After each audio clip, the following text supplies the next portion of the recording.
Bom dia, meninos. Tudo bem? Saudade de vocês, viu? Tá aqui quem fala é o tio Kênio. Espero que vocês estejam, né, respeitando a quarentena direitinho, tá? Todo mundo em casa, tá? Sem sair, não tem necessidade de fazer nada fora aí, não. Falou? Né, todo o suporte aí que vocês precisarem, a gente vai estar, né, trabalhando à distância com vocês. É claro que a saudade, né, é demais, né? Olha quem tá aqui, ó, tá? Tereza está aqui para assistir a aula também, né? E Gertrudes também está aqui, ó, doidinha para assistir a aula. E a Thais, né? Do tia aqui, olha que maravilha, ia ser esse felino aí, né? Casa de biólogo, né? A gente tem que ter essas imagens aí, tá bom? Então tá, queridos, vamos lá. Então, o assunto que eu tinha passado para vocês dar uma olhadinha aí na semana passada, né? Foi a respeito da classificação das angiospermas, tá? Lembra que a gente tinha terminado aí de classificar esse grupo, né, demonstrado a importância deles no nosso dia a dia, né? Lembra aí que a predominância aí na nossa alimentação são de angiospermas, né? Então isso daí já é um referencial aí para botânica, né, para vocês que estão preparando aí para as provas aí de exames seletivos. E aqui a gente vai pegar uma classificação que a tendência dessa classificação já é dar uma caída dentro da botânica, né? Porque há uma diversidade tão grande de padrões de vegetais que essa classificação em dois grupos, mono e dicotiledôneas, ela ainda pode persistir, pode perdurar, perdão, tá? Em alguns exames seletivos, mas a tendência não é aparecer mais não, tá? Mas a gente vai colocar para vocês porque vira e mexe aparece aí alguma questãozinha, tá? Então vou passar os slides para vocês agora para a gente pegar e dar uma orientada direitinho nisso daí, tá ok? Então vamos lá então, filhotes. Ó, preste atenção no tio aqui.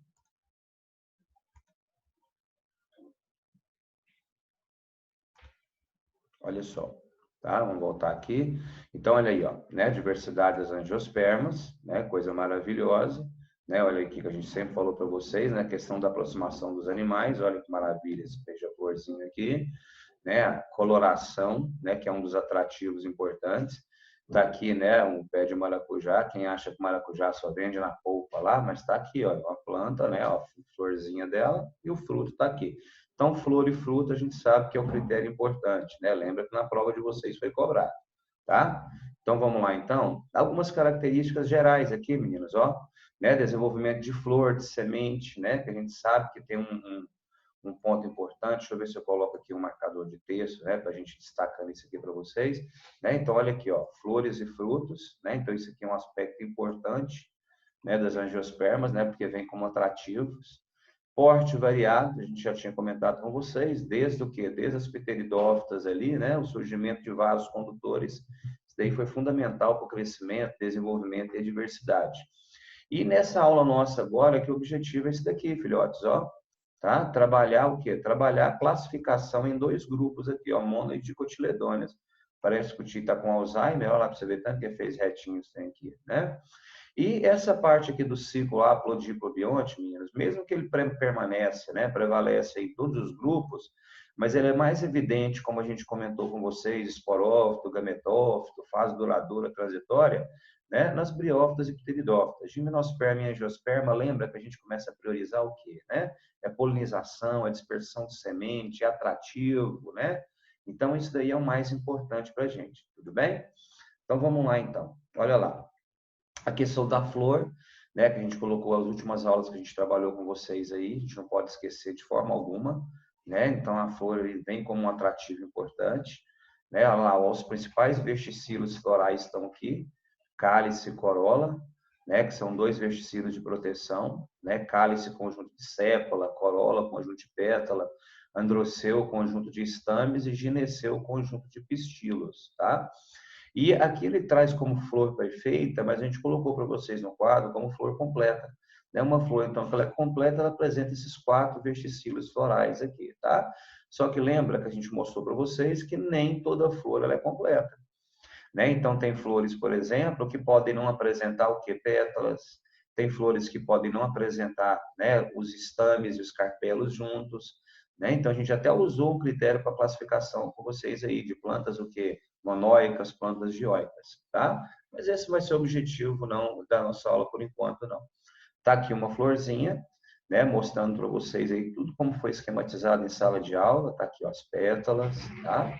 As sépalas aqui embaixo, tá? O receptáculo, o pedúnculo, o pedicelo, tá? Olha aqui, ó. Então, isso daqui faz parte do androceu, tá? Que é o estame, tá? Aqui o que é essa garrafinha aqui, eu lembro da gente falar para vocês, carpela ou pistilo, né? E aqui, ó, né, que está o quê? Que está presente, né, o ovário, essa estrutura em preto que vai originar, tá, o fruto, e os óvulos que estão lá dentro que vão dar origem à semente, tá? Então a gente já tinha esquematizado isso aí para vocês. Aqui priorizando, né, polinização e fecundação, né? Lembra da importância desse rapazinho aqui, ó, tá? Não vamos esquecer dele não, né? Lembra dele, ó, né? O chamado tubo polínico, né? Que garantiu para os vegetais o que superiores, gimnospermas e angiospermas, a independência da água para a reprodução, né? Inclusive lembra, né, que a última edição do Enem aí tinha uma questãozinha justamente falando desse carinha aqui, né? Então, quer dizer, o fato do pólen chegar até o objetivo dele, conseguir o quê? Conseguir germinar e formar o tubo polínico, isso daí dispensou a necessidade do quê? Da água para fecundação, né? E nesse contexto evolutivo, né, que é as plantas se dispersarem para o ambiente terrestre, a gente sabe que deixar de depender da água para um processo, né, que é o de fecundação, isso acaba o quê? Favorecendo a dispersão do vegetal. Beleza? Tá? Frutas e sementes, né? A gente sabe que semente apareceu nas gimnospermas, né? A semente ela já protege o embrião, né? Lembra da característica como embriófita, proteção embrionária. Então isso é fundamental, essencial, né, para a conquista do ambiente terrestre pelos vegetais, né? E ao longo de todo o que de toda aquela classificação, a gente vem mostrando para vocês até a questão da fecundação acontecer dentro de arquigônio, né? A fecundação acontecer dentro de estruturas protegidas. Então, essa proteção, né, o que a gente classifica como matotrofia, ela é fundamental, né? Então, a proteção materna, que a gente sempre fala para você em sala de aula. Proteger o quê? Né? O embrião, né? Nos estágios iniciais, isso o quê? Isso garante muito a chance dele o quê? Dele conseguir, né, sobreviver, né, e dar continuidade à espécie lá, tá? Então, lembra que o Ti comentou com vocês, né? Após a fecundação, vai ocorrer todo um processo de transformação no carpelo, tá? Originando o quê? Originando o fruto, né? Que é originado do ovário da flor, tá? E os óvulos que estão ali dentro vão dar origem à semente, né? Então, tá aqui, ó, tá esquematizadinho, bonitinho. O ovário forma fruto, óvulo forma a semente, beleza? Então, isso daí tá aqui a maravilha. Vocês devem estar em casa aproveitando bem a alimentação de vocês. Olha que maravilha aí, 3 exemplos de frutos deliciosos aí, ó. Né? Tá o mamão, tá aí o pêssego, né? Tá aqui o kiwi aqui embaixo. Tudo bem? Então, forma geral sobre angiospermas, flor, fruto e semente, tá? Então, isso daí é um ponto importante. A nossa aula vai priorizar, né, queridos? Quero pedir para vocês olharem aí, né, pedir para vocês darem uma olhadinha e resolver os exercícios, ela vai priorizar essa classificação aí, ó, em 2 grupos, né, as chamadas monocotiledôneas e eudicotiledôneas. Professor, o que é isso na realidade, tá? Durante a formação do embrião, da semente, né, o que pode acontecer, tá? O embrião, ele vai o quê? Ele vai se diferenciar, né? E nessa diferenciação, ainda dentro da semente, pode surgir algumas estruturas, primórdios de raiz, de caule, de folhas, tá? E uma das estruturas que surge, a gente chama de cotilédone, né? Que na definição são folhas modificadas, né? Então, quer dizer, surgem folhinhas que vão ficar ali dentro com o embrião, tá? E essa folhinha ali, ela vai participar da nutrição do embrião. Mesmo sabendo que tem um endosperma lá, mas o que acontece? Essa folha, esse cotilédone, também pode apresentar, tá? Uma característica interessante, às vezes o aluno pergunta, por que um cotilédone e por que 2 cotilédones, tá? O que acontece? Quando a planta tem um cotilédone, tá? É por quê? Porque o endosperma, a gente vai mostrar para vocês daqui a pouco ali na família das gramíneas, que predomina, onde o milho é o representante que está em qualquer material de biologia que você pegar, está lá o milho como um referencial, tá? Então a gente vai ver o seguinte, quando o endosperma é desenvolvido, né? Então significa o quê? Significa que o cotilédone, ele não precisa ser a fonte de nutrição. Então a gente sempre fala para o aluno dessa forma, né? Então, quando eu classificar uma planta como monocotiledônea, por que ela tem um cotilédone? Porque o endosperma dentro da semente é desenvolvido. E aí esse cotilédone, ele vai estar o quê? Ele vai estar entre o endosperma e entra o embrião. Então, a gente fala que ele só transfere os nutrientes. Por quê? Porque o endosperma é a principal fonte. Tá? A gente vai ver essa imagem daqui a pouco. Quando as plantas têm dois cotilédones, tá? Que são estruturas da semente, então significa o quê? Que durante o desenvolvimento do embrião, ainda na semente, tá? O endosperma ele pode ser consumido.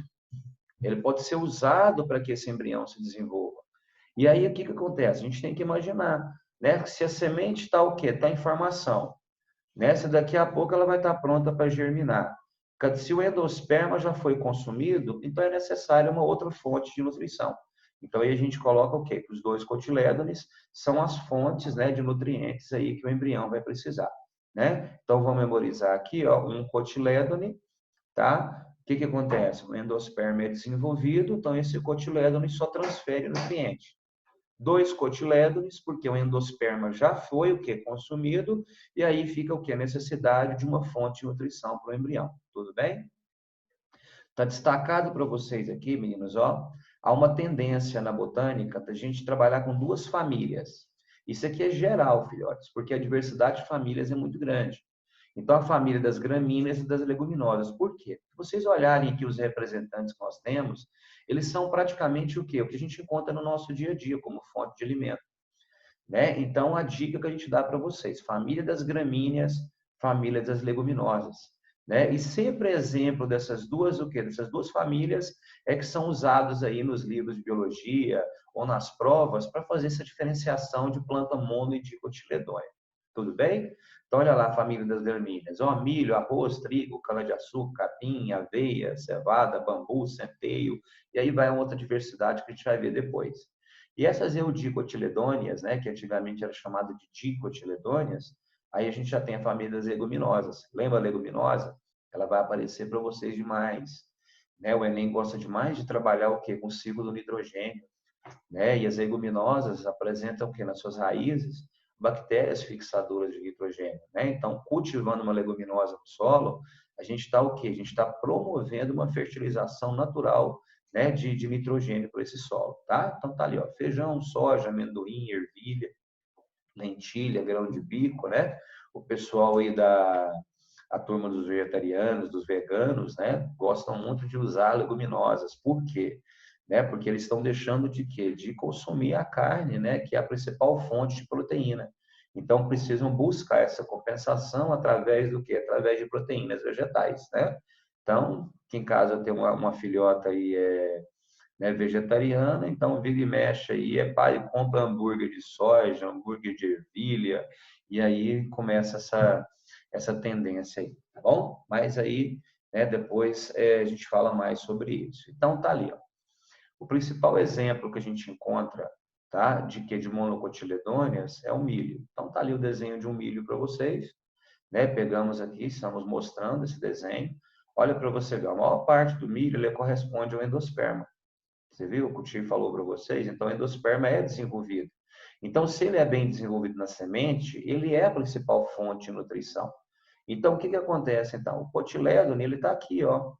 Tá vendo? Então, ele está aqui, ó. Está transversal aqui, ó, entre o embrião, que aqui está escrito, ah, professor, está escrito plúmula, primeira gema, radícula. O que é isso daqui? Isso aqui são os primórdios da parte do vegetal, né? São o que é o início da formação da raiz, mas tudo ainda dentro da semente. Só depois que isso aqui germinar, é que a planta vai desenvolver suas estruturas. Então, o embrião ele está aqui, ó. Tá? Ele está nessa estrutura aqui. Esse cotilédone, essa folha que é originada dele, olha lá para você ver, ela está transversal e o endosperma está aqui. Então, o que acontece? Se o embrião precisa de uma fonte de nutrição, então entre essa fonte de nutrição e entre o embrião está o quê? O cotilédone. Então, por difusão, esses nutrientes passam aqui para o cotilédone e chegam até o embrião. Então, por isso que a gente fala que nas plantas monocotiledôneas, tá? O cotilédone ele transfere nutrientes do endosperma para o embrião. Tudo bem, então? Então, transferência, tá? Nesse sentido aqui, queridos, ó. Tá? Daqui, tá? Para cá, ok? Olha outros exemplares aí, ó. Lírio, alho, cebola, banana, bromélias, orquídeas, né? Então, são outros exemplos de monocotiledôneas. Então, o que a gente vai observar, então? Esse critério cotilédone, ele é um critério de classificação com base no quê? Na presença, né, dessas folhas modificadas dentro da semente. Tem plantas que tem só uma, né? Só uma folha modificada, só um cotilédone, entra no grupo das monocotiledôneas, tá? Vegetais que vão ter dois, a gente vai falar de eudicotiledôneos. Tudo bem, então? Então, vamos lembrar rapidinho para fechar. Monocotiledônea, exemplo, gramíneas, principal representante, o milho. Vou pegar o grãozinho de milho, vejo que o endosperma é desenvolvido, tá? O cotilédone, ele é o quê? Ele é simplesmente um suporte para o embrião. Então, ele vai transferir nutriente para o embrião. Tudo bem? Então, monocotiledôneas, endosperma desenvolvido, cotilédone transfere nutriente. Ok? Olha lá, dicotiledônea. Por exemplo, o feijãozinho. Então, nós já podemos perceber, queridos, que olha só, essas duas partes do feijão, né? Então, vamos colocar aqui essas duas bandas do feijão aqui, ó, como a gente chama, esses são os cotilédones, tá? E por que, na realidade, que ocorre isso daí? Porque olha o embrião aqui, ó, tá? Então, a parte que está em contato direto com o embrião aqui, então, isso daqui é o endosperma. Então, esse endosperma aqui, ele foi praticamente consumido durante o desenvolvimento do embrião. Tá? Então, aqui a plantinha ela já tem o quê? Ela já tem um desenvolvimento mais acentuado, tá? Todo mundo já colocou aí um feijãozinho para germinar, viu que o quê? Que após o contato com a água ali, o feijão, né? O algodãozinho d'água, né? O feijãozinho já começa a apresentar ali o desenvolvimento da plantinha que já começa a extravasar, né? Então, a gente quer ter um vegetal cujo quê? Cuja quebra da dormência da semente é muito rápida. Então, o embrião já está doidinho para sair. E o que acontece? Né? Esse desenvolvimento dele, ele já acontece ainda dentro da semente. Então, o que acontece com o endosperma, né, durante a formação? Praticamente já foi consumido. Então, o que é necessário? É necessário que, né, as folhas originadas a partir do embrião vão servir, na realidade, como a principal fonte de nutrição. Beleza? Então, vamos lembrar? Eudicotiledôneas, dois cotilédones, por quê? Porque esses dois cotilédones vão ser a fonte principal de nutrição para o embrião. Tudo bem? E sempre aí aparecem nos livros de biologia como exemplo, tá? O feijãozinho aí nas dicotiledôneas. Ok, filhotes? Tranquilo? Tá? Olha a Tereza, olha a Gertrudes, estão todas aprendendo aqui também. Beleza? Olha outros exemplos aí embaixo. Ó, pau-brasil, ipê, peroba, mogno, cerejeira, abacateiro, acerola. Meninos, dá para perceber que, olha, predominância do nosso dia a dia são de dicotiledôneas. Então, praticamente essa vegetação arbórea, toda que nós temos aí no nosso dia, né, grande parte da nossa alimentação representa, na realidade, esse grupo aqui. Então, ele acaba sendo um grupo aí que merece um interesse aí, maior por vocês. Certinho? Bom, filhotes, agora o que acontece, tá? Às vezes a gente sabe que tem certas espécies vegetais que nem sempre é possível o quê? É possível a gente fazer a diferenciação pela semente. Às vezes a semente é pequena demais, às vezes não tem como você observar essa situação. Imagina analisar, queridos, né? Vamos dizer, a estrutura interna de uma semente. A gente precisava ter um microscópio, precisava entender muito bem uma estrutura ali que está guardadinha, né? Fechadinha, né? Então, o que os pesquisadores observaram? Que existem alguns padrões que podem ser utilizados na diferenciação. Né? E esses padrões envolvem quem? Envolvem principalmente estruturas vegetativas, raiz, caule, folha, tá? Então, olha só, então. Quando a gente estiver estudando sobre raízes, nós vamos estudar dois padrões de raízes que existem. A raiz chamada fasciculada, ou também chamada cabeleira, né? Por que ela tem esse nome? Porque as ramificações, elas são praticamente todas homogêneas. Então, todas as ramificações da raiz partem diretamente de uma região do caule e não tem uma raiz mais ou menos desenvolvida. Né? Então, a gente fala, na realidade, que é um tipo de quê? É um padrão radicular, tá? Onde o quê? Onde as raízes partem de um mesmo ponto. Agora, se a gente pegar esse outro padrão aqui de baixo, que é um padrão mais profundo, né, que predomina nas plantas de grande porte, percebam aqui, filhotes, ó, deixa eu pegar a canetinha aqui para mostrar para vocês. Olha aqui, ó, perceba aqui, ó, tá vendo? Ó, nós temos uma raiz principal. É dessa raiz principal aqui, ó, que vão partindo, ó, as raízes que a gente chama de raízes secundárias. Olha lá, lá não tem. Lá você tem todas as ramificações, olha lá, ó, saindo, tá, do caule. Mas você não tem uma raiz principal, tá? Então esse padrão aqui, ó, chamado fasciculado ou cabeleira, tá? Se você pegar o milho, a gente vai ver isso, tá? Se pegar o capim, você vai ver isso. Então esse padrão é um padrão mais superficial, tá? E ele é o que? Ele é tipo das plantas monocotiledôneas, tá?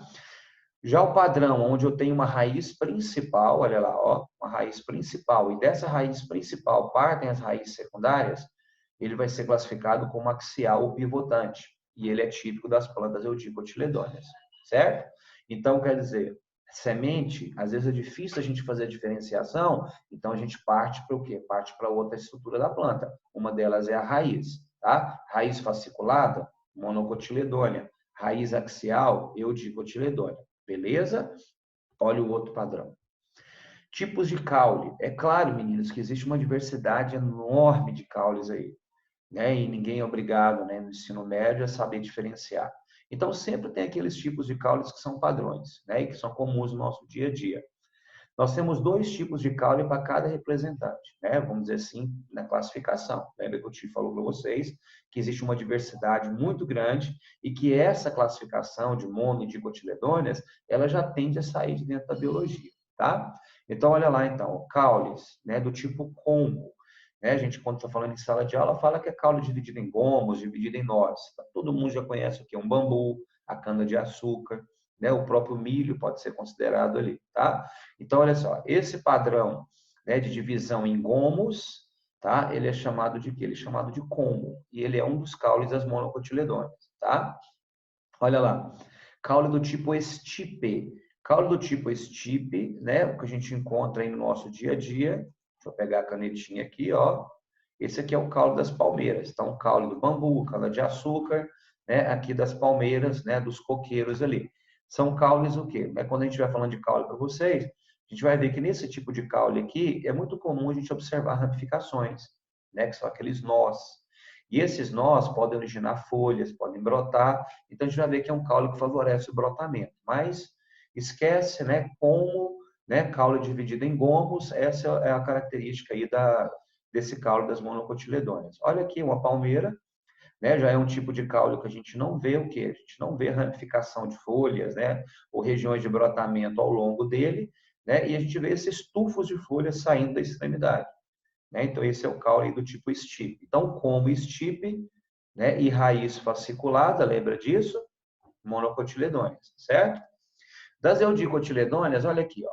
Né? Então, se a gente olhar no nosso dia a dia, o que predomina aí são o quê? São as árvores, né? Então, quando a gente vai falar do extrato arbóreo, né, a gente vai falar dos caules grandes, né, com crescimento, que a gente vai explicar para vocês depois, que é o crescimento secundário, aí sim, olha lá para vocês verem, ó. Então, esse caule predomina no nosso dia a dia, certo? Então, vou pegar a canetinha aqui de novo, tá? Deixa eu errei aqui a caneta, que eu quero, não o marcador. Então, esse tipo de caule predomina. Então, é o caule do tipo tronco, tá? E outro tipo de caule totalmente contrário, né? Enquanto você tem um caule desenvolvido, grande, grosso, etc., nós já temos o quê? Os caules volúveis, né? Os caules clorofilados, mais finos, flexíveis, que a gente fala, né? Nós vamos estudar isso em caule depois, tá? A questão do que das hortaliças, né? Então, nós temos dois tipos de caule para cada grupo. Nós temos o quê? Vamos lembrar do slide passado, né? Nós temos o quê? Como e estipe para as monocotiledôneas, tronco e haste para as eudicotiledôneas, certo? Então, nós já vimos o quê? Nós já vimos 3 parâmetros já. Tá? Monocotiledônea, um cotilédone na semente, raiz fasciculada, caule, como e estipe. Eudicotiledôneas, 2 cotilédones na semente, tá? Raiz axial ou pivotante, e aqui, tá? 2 tipos de caules também, tronco e caule do tipo haste. Tranquilo? Tudo well or bad? Né? Well, olha lá. Próximo critério que a gente pode observar no dia a dia, né? Claro que vocês estão em casa, né? Mas se tiver plantinha dentro de casa, vocês podem observar isso daí nitidamente, tá? Então, olha lá o terceiro critério aqui que a gente trabalha também, tá? É a disposição das nervuras na folha, tá? Nós vamos falar que as nervuras, né, são vasos condutores. Então, olha lá, ó. Se as nervuras estão paralelas, né, uma do lado da outra, e geralmente as folhas, olha só, ó, elas são alongadas e afinadas na extremidade, a gente chama isso daqui de acicule foliada, tá? Nós vamos estudar isso em folha lá na frente.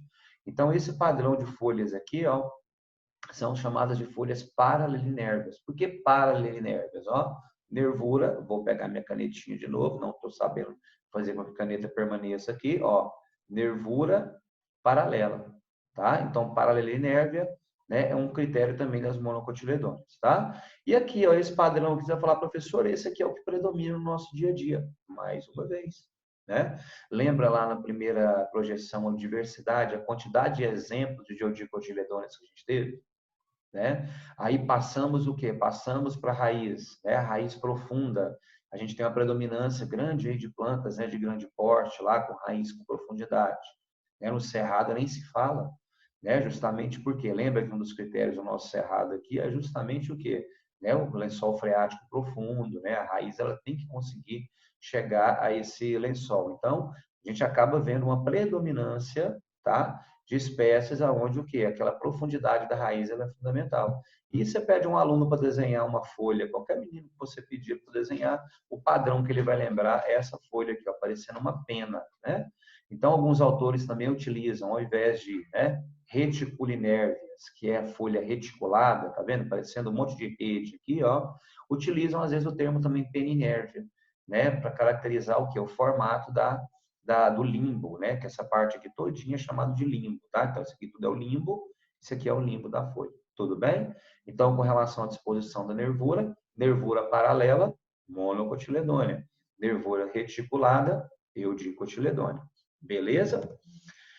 Esse padrão aqui é interessante, queridos, ó, que ele pode ser usado, né, para a gente caracterizar o quê? Também essa diferenciação, né, e eu falo sempre para meus alunos, às vezes eu falo assim, olha, eu vou colocar numa prova para vocês, né, aquela condição onde eu estou que utilizando, né, lembra daquela questãozinha lá do namorado, da namorada, né, que está lá pegando a pétala da flor lá, está indo para casa da namorada e está lá, monocotiledônia, dicotiledônia, né, e está lá citando lá, bem me quer, mal me quer, bem me quer, mal me quer, né? E aí na prova eu vou perguntar para vocês lá, né? Com base no quê? Com base na retirada de pétalas, né? Do aluno, ó o leão aqui de casa tá latindo. Tem um cachorro aqui que ele mata leão, engasgado, tanto que o bicho é pequeno e fica atravessado na goela do leão.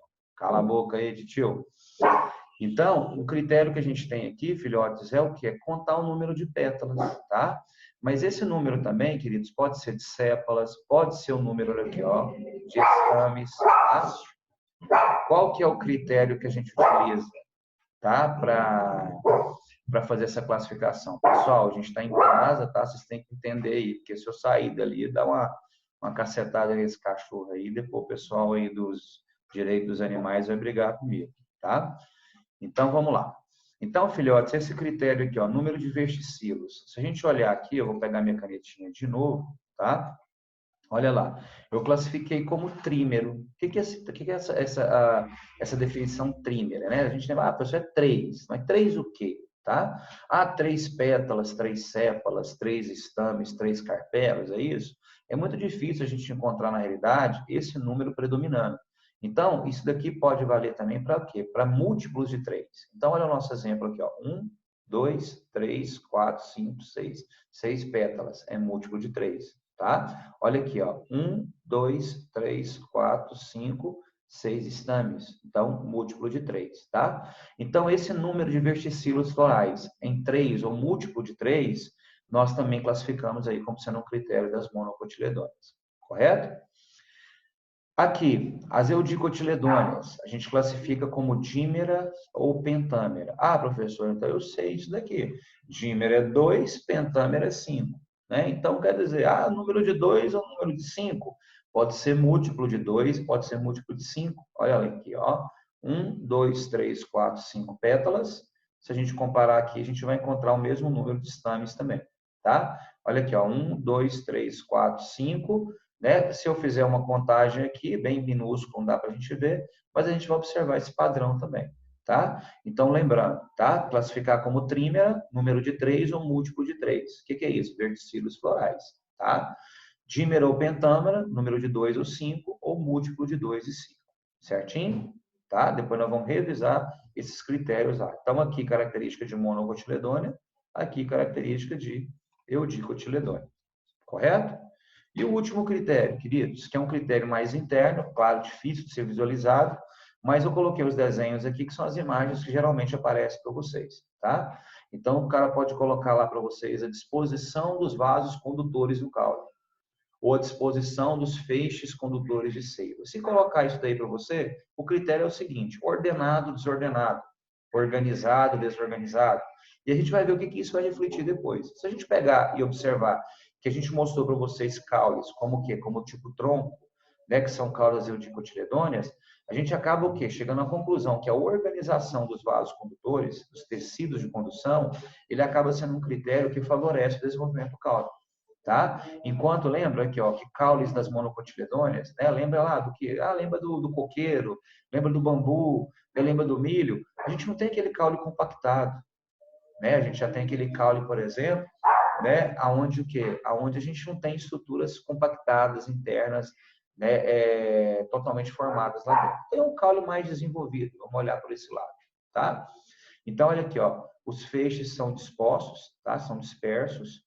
E aqui eles estão organizados, estão ordenados, né, na forma cilíndrica que a gente fala, na forma de um ciclo, tá? Então aqui, ó, a disposição desordenada, aqui uma disposição organizada ali.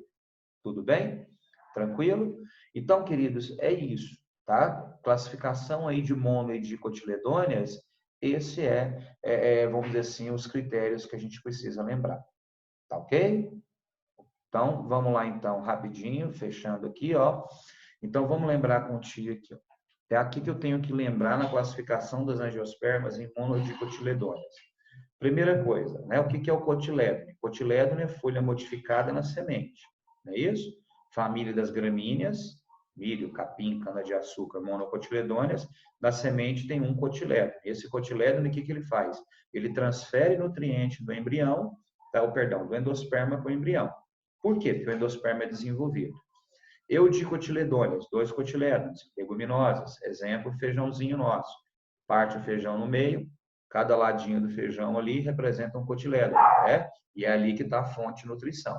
Então, por que 2 cotilédones? Porque o endosperma já foi consumido, então o que nós observamos na realidade? O embrião vai precisar de uma fonte de nutriente depois, certo?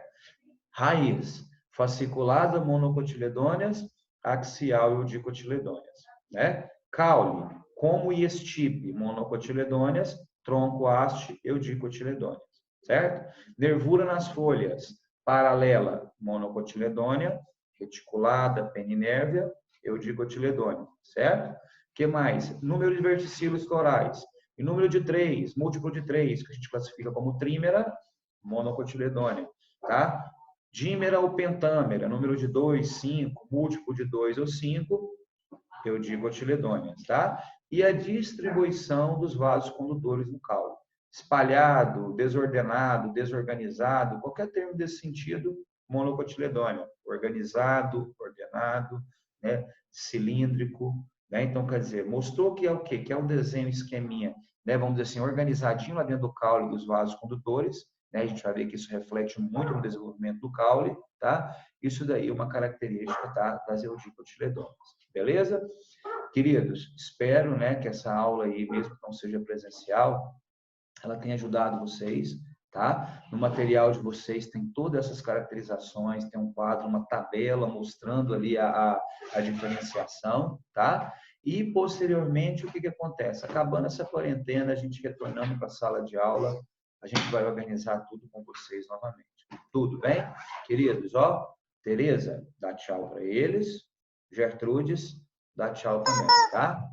Beijo no coração de vocês. Se cuidem, juízo, tá? E até a próxima aula. Beijão, tchau, tchau.